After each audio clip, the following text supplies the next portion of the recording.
Hello, everybody, and welcome. You are watching March to the TVG Breeders' Cup Mile on TVG. Alongside Frank Lyons, I am Gary Seibel, and for the next half hour, we will bring you a look at the TVG Breeders' Cup Mile division and the stars contained therein. Welcome back, my friend. Good to see you again this week. Very good. And Goldakova, returning champion, who Freddie Head, her trainer, says he rates her higher than Miesk, which is he rode, of course, twice to win the Breeders' Cup Mile. I think that's a lofty statement. Well, we're going to take a look at a pretty lofty list a little bit later on in the show, but there's so much to talk about this week on the March to the TVG Breeders' Cup Mile as far as the horses that are getting prepared to go postward. Not a whole lot of new news, but we want to take a look back, Frank, and get an idea of how these horses kind of stack up against each other. We know that Goldakova won last year as the 9-5 favorite. She has won 3 of 5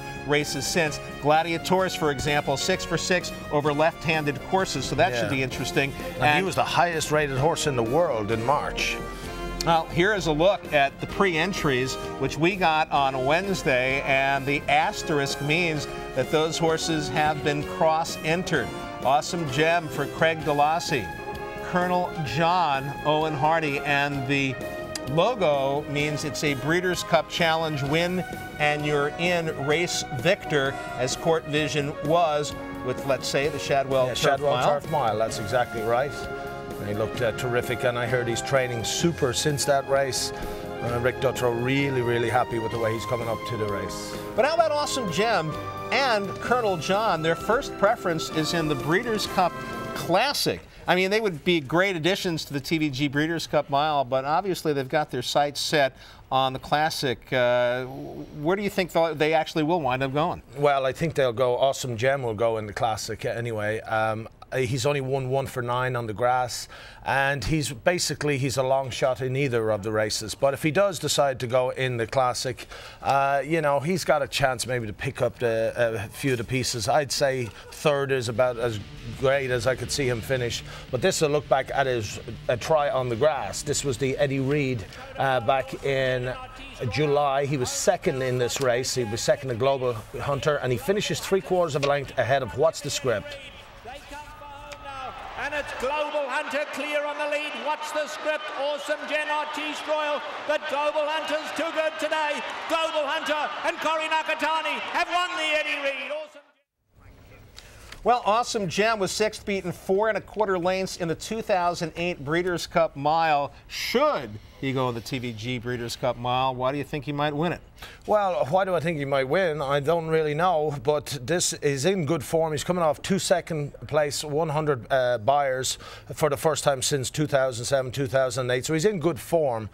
But yet again, I guess he'd probably be in maybe the same or a little better than he was last year, so I think he's a long shot either way. All right, and the fact that he was 6th last year to Goldakova, beaten 4 1/4 lengths, obviously that could be the negative there, and more than likely Awesome Gem will compete in the Classic anyhow, but he is cross-entered for both the Mile and the Classic, and several of them are. And we're going to talk more about the other horses as well. Let's talk about Colonel John. Of course, Colonel John, a very solid performer over the last couple of years for Owen Hardy, including a very incredibly exciting Santa Anita Derby win. Yeah, and I mean, but more importantly for this race is how has he performed on the grass? Well, he's only ran once on the grass, and that was in the Wicker where he broke the track record. So he's 1 for 1 on the grass, a track record holder, and he looks superb doing it. Here he is back in July 31st, winning the Wicker. But Crux has running him. Pink sleeves down at the rail in with a shot. They come for home. Colonel John gets the lead. Tiz West now finding a spot to run it, but Crux is getting out late as well. Fernelli on the outside. Colonel John in full flight for the wire. Fernelli's chasing, so is Crux, but it's going to be Colonel John's class.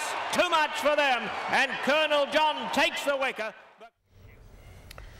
And that, the first start back off a layoff at Del Mar on July 31st, and some people feel that was probably the most impressive effort that they had seen from him in quite a while.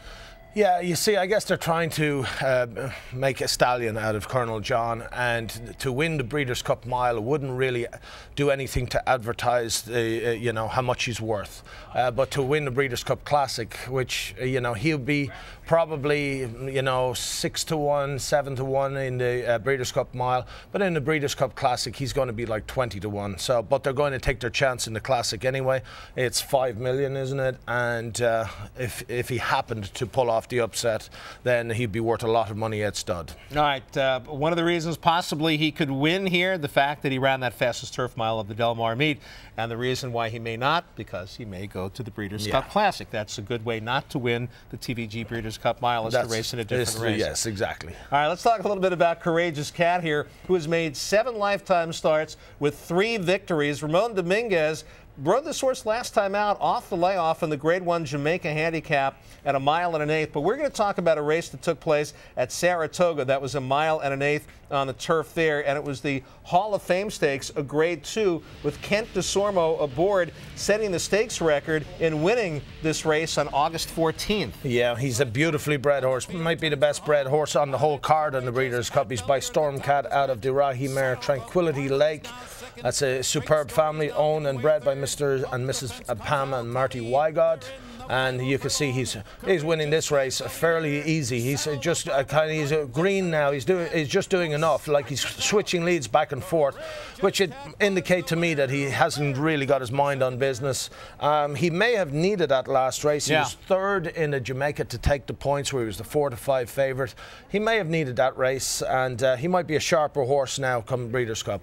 Yeah, you say may have needed it. He was off for a couple of months. That win in the Hall of Fame Grade 2 was his last start before getting a freshening. Came back in the Jamaica, came up a little short in there. And again, why will he win? Well, he set the stakes record in the Hall of Fame. And, you know, other reasons here, the fact that he is coming in sharp, and particularly the second race back off the layoff, should he decide to go in the TVG Breeders' Cup Mile, should be sharper for that second back. Yeah, now he is a 3-year-old, and he's facing elders for the first time. He's not facing elders for the first time he raced in his maiden. In Stakes Company, he's facing elders, so that's a big, you know, it's a big challenge to overcome. Okay, but that challenge gets a little bit easier at this time of the year, though, doesn't it? Well, I mean, there's no doubt. To say that he's just a 3-year-old, 3-year-olds have a great record in this race. Lure won it as a 3-year-old, and you know, I mean, at this stage of the game, the favourite in the Classic is going to be a 3-year-old Rip Van Winkle, so they're mature enough to do it. But it's a case of whether they're good enough.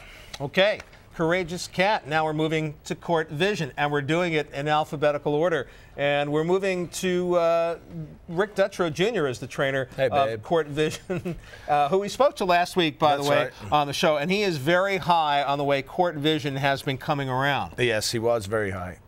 On the way Court Vision has been coming around. Yeah. Absolutely. And loves his chances in here. The Shadwell Turf Mile, we're going back to the most recent start, Frank, and this one over a soft track at 1 mile at Keeneland. Robbie Alvarado was aboard, and you know, he had Ramon Dominguez for many of his starts. DeSormo, Gomez was aboard for a few. This was Alvarado's first time on. Yeah, and you know what made the difference here is the fact that he's had a surgery to remove an undescended testicle. I know how painful that is, but and he's turned into a new horse. Tell me you don't. Tell me you don't.